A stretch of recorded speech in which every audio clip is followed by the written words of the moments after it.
Alo bakunzi ba Diamond TV, nk'ibisanzwe turagarutse n'amakuru ya Miss Rwanda. Iki tugenza kano kanya no kujya tubagezaho inkuru yaciye ibintu yavugishije abantu ku mbuga nkoranyambaga ndetse igahagurutsa na board ya Miss Rwanda.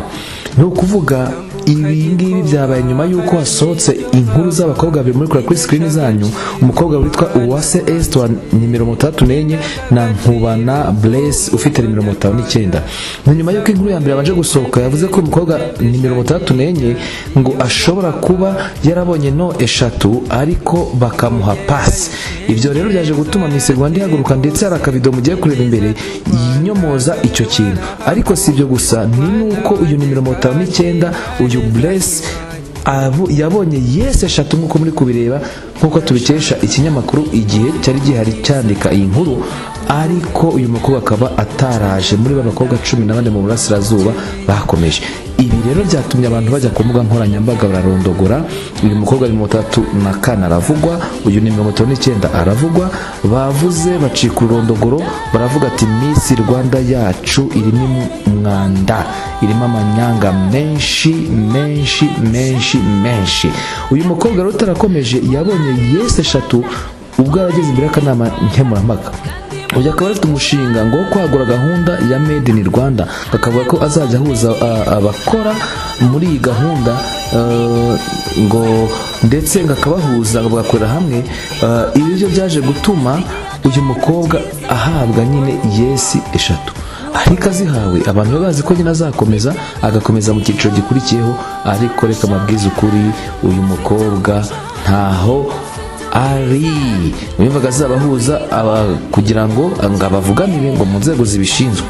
Ariko umushinga nubwo hawe yes eshatu rwose nta hantu uri buze kubona amakobwa 14 bakomeje. Dore rero bagiye ku mbuga nkoranyambaga bahise batangira kuza kuri za Twitter ati nyamara bya bintu birimo amanyanga nubwo Kemnika bivuga, abandi ati ibi nanjye biranshanze. Ni gute muri pre-section zabereye muri East umwe mu ba contestant abonye yes eshatu ntabone pass, nawe abonye no eshatu akabona pass.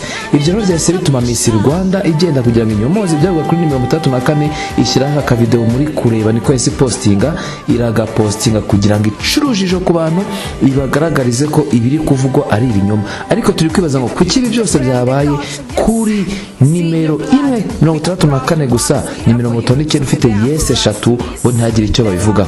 Aha rero bari kugaragaza buryo cy'umukobwa ngo abantu bamwibeshyeho ko yari afite pass, yari afite yes eshatu. Nibyo koko twese nkuko tubira kuri video nibyo, ariko no turi kwibaza twese turibaza nk'asesenguzi kuki uyu nguyu ufite nimero 59 atakomeje kandi yarabonye yes eshatu.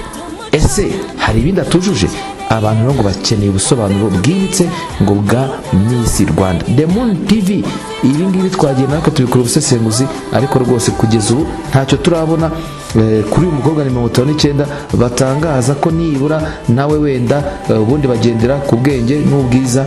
Ariko rwose nimba wenda yujuje kimwe umushinga gusa ibindi ntabwo byafite ntimumbaze. Dore abakomeje rero nabo ngabo muri kubona nimero 35 yarakomeje nguwo muramureba, nimero 10 yarakomeje nguwo murabireba ubushize navuze n'amazina yawe musura mu nkuru yabanje muri amazina. Nimero 23 yarapasinze nawe arigendera, ndetse siwe gusa nimero 29 yarakomeje. Ubu ndagira mbere cyo ya nimero 59 ntayirimo rwose. 34 wa undi wateje urujijo nawe nguwo yarakomeje, ari we witwa Esther UWASE 23 ngo yarakomeje. Uko mubireba ntimurigira mubonamo nimero 59, ngiyo nimero 71 murabona 59 mwayikurahe.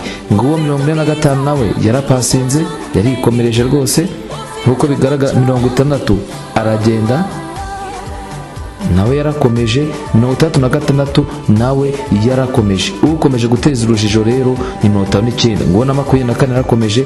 Ubwo tujye kujyaho ngira ngo ari nabo banyuma 40 nawe arakomeza.